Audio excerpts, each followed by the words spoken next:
Bismillahirrahmanirrahim. Okay, Assalamualaikum everyone.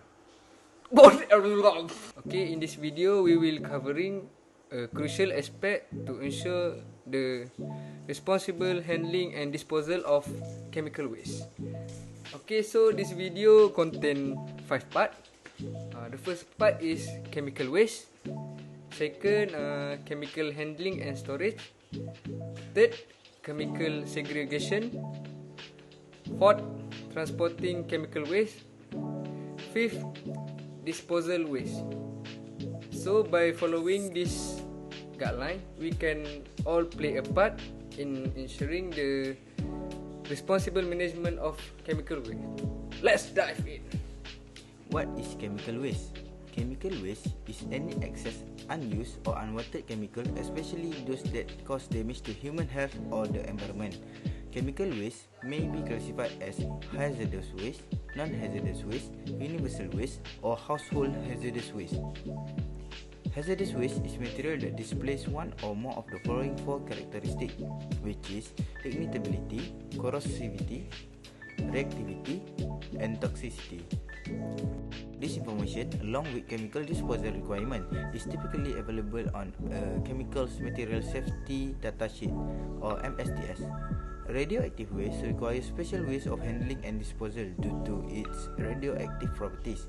Biohazardous waste, which may contain hazardous material, is also handled differently. Remember, when dealing with chemical waste, it's crucial to follow a few key steps. First of all, clearly label and separate the waste bands based on its types, like hazardous or non-hazardous. Store chemical in containers that match the waste and label them with the name and potential dangers. Next is keep the storage area well ventilated and place it away from busy spots. Use trays or basins to contain spill and follow quantity limits set by regulation. Have emergency equipment nearby and ensure that those handling the waste are trained. Regularly check the storage area and document the waste. Create a plan for proper disposal, following local rules and regulation. And last but not least, always stay informed about and follow the guidelines for chemical waste handling and storage. Do you guys know about the chemical segregation? Chemical segregation is when incompatible substances are separated to reduce the risk of reacting chemical with each other. Or, in another word, it means the separation of incompatible substances. Chemical segregation consists of 2 parts, which are solid and also liquid.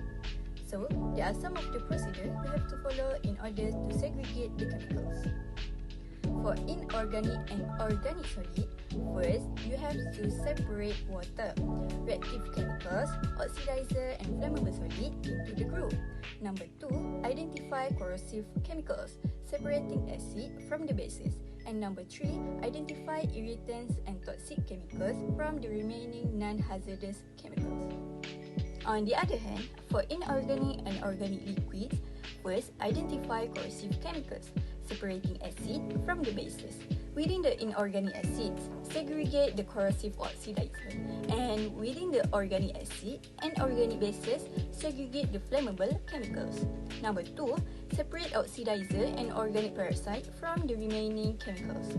Number 3, separate flammable reagent from the remaining solvent and solution.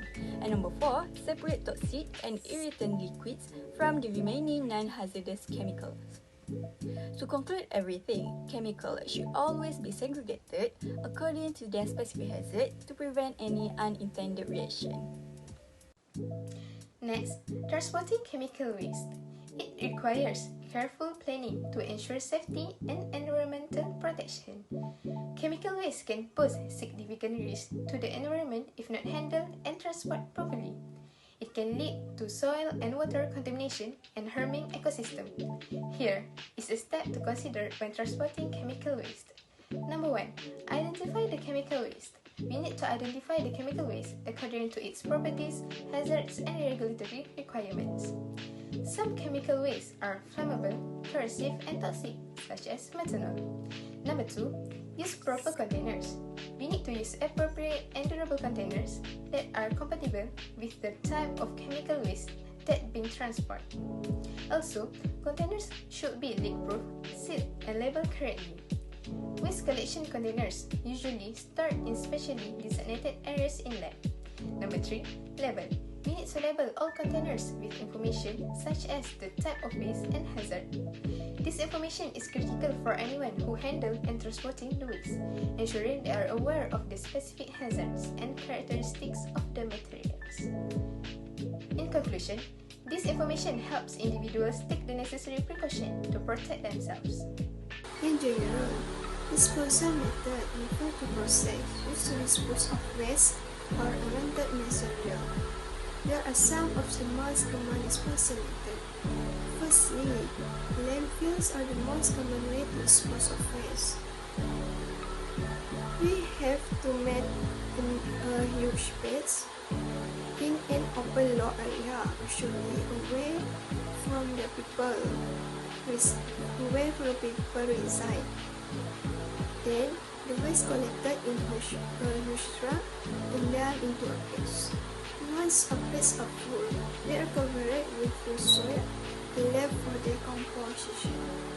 Secondly, the way to dispose of waste is recycling. Recycling is the process converting waste material and object. And recycling have 3 concepts.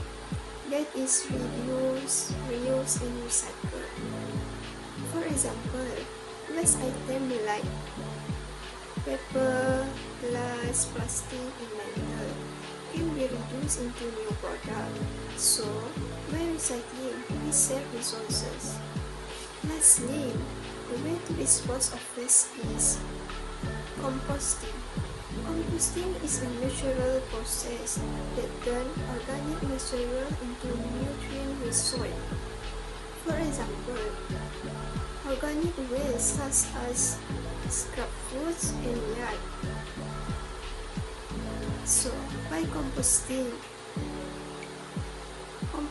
is an eco-friendly way to dispose of waste of organic metals. To sum up, safe chemical handling and disposal are essential for maintaining environmental and public health. We can greatly lower the risk related to chemical waste by adhering to suggested protocols and recommendations.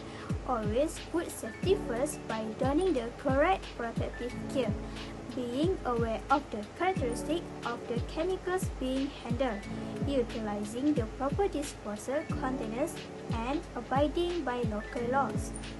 Stress the value of ongoing education and training to stay current on chemical disposal best practice and help create safer and cleaner environment for everybody.